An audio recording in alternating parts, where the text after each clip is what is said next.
Hey guys, Michael from Fire and Brilliance, and today's episode is actually going to be something that I think are going to really like. So if you don't know, I'm from the Gemological Institute of America. That's where I studied, right? In terms of studying diamonds and CAD design and a bunch of stuff. So that said, this episode is about the Gemological Institute of America as to how they've decided to grade lab-grown diamonds differently than how they normally grade a natural diamond. So let's go ahead and break that down. So many people, when they think about diamond grading and reporting, they normally think about the 4 C's. And what is the 4 C's? If you haven't checked it out already, I went over this a couple of years back. But the 4 C's is basically cut, color, clarity, and carat weight, right? So it breaks down exactly what the grading of a diamond is like, the reporting of a diamond. That typically will determine the pricing of the diamond. And it's usually, they will break down more information than that, such as specific specs, measurements of a crown angle, measurements, all the different types of measurements, right? And in terms of it has like other specs within the reporting mechanism like fluorescence. So, but what they've decided to do recently, as of this month, in June of 2025, is that they no longer want to grade a lab-grown diamond the same as a natural diamond. And what they want, and the way they want to grade a lab-grown diamond is that they no longer want to speak about on the 4 C's. They don't want to give the cut grade. They no longer want to give the clarity grade. Is it a VS, VVS? Is it an SI? They no longer want to give the color grade. Is it a D, E, F? Is it a G, H, I, J, K, right? Elemental P.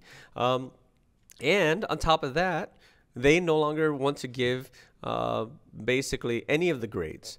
And so my question is, why would they do that, right?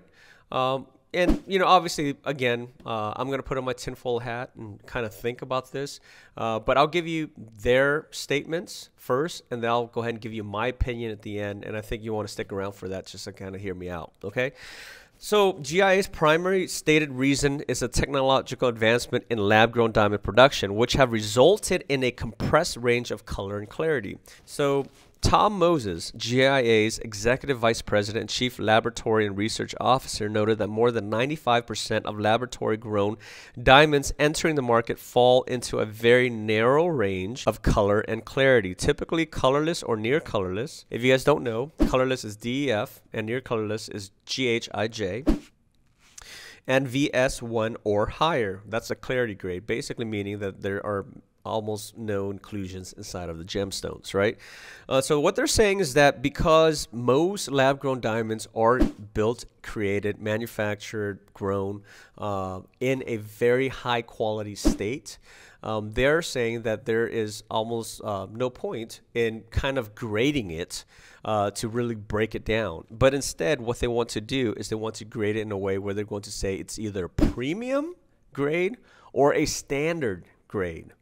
And what they're saying is that for a premium grade, you're basically getting the best of the best. You're getting basically a colorless stone and a high clarity grade, which is basically like a VVS or higher.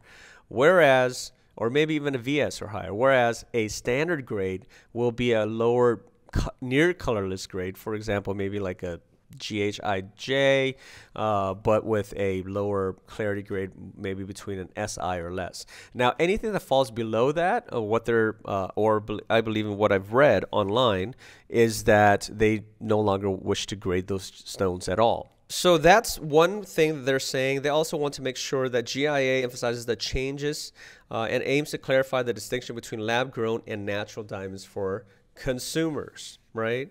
The market dynamics and economic considerations. What they're also saying is that the lab-grown diamond prices have dropped so much where businesses, jewelry businesses, or people that wish to send in their stones to be graded, it no longer makes sense for them to grade it because the report in itself costs more than sometimes the lab diamond. So they're saying that it doesn't make any sense to grade a lab diamond with GIA if the lab diamond or the reporting itself, the cost of the reporting is going to cost relatively the same, just a little less or maybe a little more than the lab diamond itself. So it's no longer a big incentive to actually grade it with GIA. So by reducing the number of specifications in the lab grading report, it's going to require less time for the lab to grade that report, and therefore they can reduce the cost of reporting and making it more affordable for people that want to grade a lab-grown gemstone, right? So that's basically the main points as to why they are going to change the lab-grown specifications and not giving you the 4 C's, but instead giving you either premium or standard, right? And then there's also another conspiracy saying that there might be some industry pressure of natural diamond companies and industry people that are telling GIA, hey, there is a difference between lab grown and naturals. Let's not make lab grown appear as if it is a natural. So let's take away the 4 C's altogether and make it easier. Therefore, you're basically buying a report that is maybe of a lower tier, for example, right? Now, this is information you can all look up. This is not just my opinion, but this is also information you can find online. And I'm coming from GIA. I came from GIA. I studied at GIA, and I do have certificates from GIA studying lab diamonds and design. Okay, jewelry design. So if there is a bias, I normally will be biased towards the Gemological Institute of America because it's where I came from. I naturally have a liking to a school that I went to, right? But here's my personal opinion, and here is what I'm thinking. I am on the opposite side of what they're saying. What I'm saying is that, when people or companies are saying something in the front end, sometimes they mean something completely different in the back end. I think they are just taking the easy way out. I think what they're doing is that they're just saying that they don't want to promote the lab-grown business so much as opposed to the natural diamond business. Because think about it. If you are getting a grading report, what are you really looking for? You want the works. You want to know the cut, color, clarity, and carat weight. You want to know all the specifications. You want to know if there's fluorescence. You want to know which grading company is it coming from, right? That's what you're paying for. But if all it's saying is that it's premium or standard, what's the point of buying the report? What's the point of buying a gemstone or a diamond, regardless of its natural lab, if it's only going to say premium or standard? Because you really don't know what you're getting. Okay, premium. Is it a VVS 1 or VVS 2? Is it a flawless or is it internally flawless? Is it a D color, E color, F color, or G color? What is it exactly? Oh, it's premium. I feel like that is something that it's not going to work. I could be wrong. There's a business move on GIA's part, but I could be completely wrong. But I don't think I will be wrong because we here at Fire and Brilliance sell many lab-grown gemstones as well as naturals. I know we don't promote it as much, but we do sell naturals as well. From natural diamonds to natural colored stones, we do sell all of it. But we promote many lab-grown because we're not just going to be biased on one or the other. But with lab-grown diamonds, we've had many people buy lab-grown diamonds that are graded by other grading companies, such as IGI. But for people that specifically buy GIA certified stones, they know they're paying a premium, but they're willing to pay the premium because they trust the GIA brand. But for them to buy it, they want to see the 4 C's. So for GIA to come out and say it's not worth it for companies to actually pay for these reporting because of X, Y, and Z, because the cost of lab diamonds has gone down, or because they want to differentiate the difference between a lab-grown versus a natural, or because lab-grown diamonds are usually produced in very high quality versus natural, so there's no more point in actually doing that, or if it's cost savings altogether from the laboratory standpoint of view because it takes less time for them to grade the report. All of that, I feel as if that's just very poor excuse to actually do something that the market wants. At the end of the day, the lab-grown business has grown a lot. Matter of fact, people or reporting has said or stated that more than 50% of the engagement rings sold today, if they're choosing diamonds, they're choosing lab-grown over naturals. So to be unbiased from a laboratory standpoint, they should be unbiased all around. They shouldn't just choose one or the other. And on top of that, the other way I look at it too is if this is truly the route they're taking, which it is, they're really going to start losing market share. Which means they're going to start losing business, because according to reports, they're saying that only 5% of the business makes up of reporting or grading lab-grown business. Well, if they're only going to grade a lab-grown based on if it's a premium or standard, I believe that 5% is going to drop even more. Now, if the lab-grown business has grown significantly, where more than 50% of engagement rings are using lab-grown diamonds, where do you think the business will be in the next 1 year, 2 years, 3 years, 4 years, 5 years, right? Where do you think that will be? Do you think people will continue to buy lab grown? Well, let me tell you this. We've been in the business for a long time.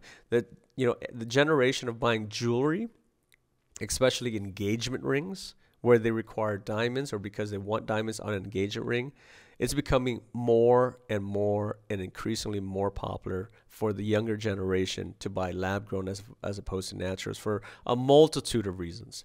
It could be because of budget reasons, because of environmental reasons. It could also be because they don't want diamonds coming from a source that can be conflicted. They want a conflict-free diamond, right? There are many reasons why people do buy it, and especially the younger generation, they take this into consideration a lot. So if the Gemological Institute of America is saying that they don't want to grade a lab-grown diamond because of these reasons, and primarily because of monetary reasons, then I think they're making the wrong choice, because in the future, people will pay for a Gemological Institute of America stone. And I've had many customers that will pay thousands of dollars more for a GIA stone over the other grading reporting laboratories because it is GIA. So in my personal opinion, I think that's the wrong move. I understand it's a business and they're trying to make the most economical, the smartest move possible on their end. But at the same time, here's the other thing too. I also truly feel that the natural diamond industry is probably convincing them and telling them that they should differentiate between the two and making the lab-grown diamond seem as if it's a more of an inferior product. But in all honesty, if you are truly in the jewelry business, regardless if you are a wholesaler, retailer, manufacturer, or even a grading laboratory, it's the most important thing to be unbiased and to sell what the customers and the consumers, the buyers want. You can't force them to like what you think is nice, because the beauty is in the eye of the beholder, and people will only spend money on what they believe they like, not what you think they should like. And in this case, I don't think GIA is making the right move. And again, I love the Gemological Institute of America. That's where I studied, right? So I promote it all the time. You watch my past videos, I always promote GIA, even though I get nothing from it. They don't pay me for advertising. They don't do anything for me. I've never received a check or a penny from them. I've always promoted it. But this is probably the first time that I'll criticize what they're doing here. That's my thoughts. Let me know what you think. Do you think I'm right? Do you think I'm wrong? Would you buy a GIA certified diamond with the 4 C's or without the 4 C's, where it's only saying premium or standard? Will that really affect your decision? Will you pay a premium to get a GIA report if they were to stick to the 4 C's? And let me know. I'll see you next time. Bye.